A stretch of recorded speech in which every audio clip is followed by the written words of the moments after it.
ako na yung advocacy nila Aris at saka po ni Miss Maan, naniniwala po ako na may magandang patutunguhan and at the same time may puso kasi it's not just about the pageant kasi naniniwala mas nakikita ko kasi na yung pagiging alam mo yon yung beauty kasi it's not just about the appearance eh. For me kasi is nakikita nila yung inner beauty, yung beauty within, kung ano yung nasa loob mo kasi ang hirap din naman na parang magjo-join ka lang or mag-create ka lang or gagawa ka lang ng isang ganitong organization or pageant na ang titingnan lang natin is kung ano yung paglabas na kaanyuan. This organization kasi nakita ko na kahit medyo may edad ka na, kahit medyo mataba ka na, alam mo yon, kaya pa nilang nakipagsabayan. And also, nakikita ko din sa kanila na yung organization kasi nila talaga is mayroong patutunguhan eh. 'Di ba? Alam naman natin meron silang beneficiary. And ako po kasi mas alam mo yon, mas ano po kasi yung puso ko sa mga ganong like yung may mga hydrocephalus. Meron din kasi akong mga institution na tinutulungan po. Alam po ba yung advocacy ng pageant na ito?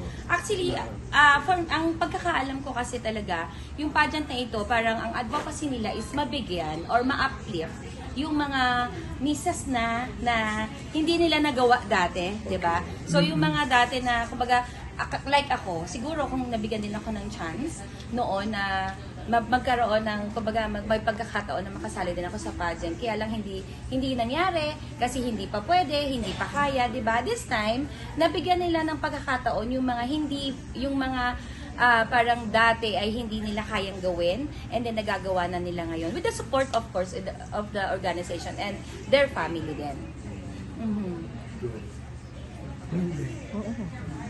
Pero nung ma'am, hindi ka ba sumali dati sa mga beauty pageant nung magkapanahonan na medyo... Hindi po. Hindi. Hindi po kasi for me kasi unang-una hindi ko siya forte.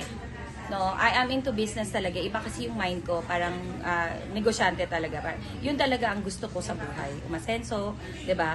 But mas gusto ko lang mag-support. Actually may mga singing contest, dance contest, yung mga beauty pageant na nagsusupport talaga ako. Pag may mga lumalapit sa akin na naghihingi or nag-a-ask ng help, sponsor, andyan talaga ako. Kasi parang for me kasi meron silang goal eh. Meron silang gustong marating. Meron silang gustong patunayan.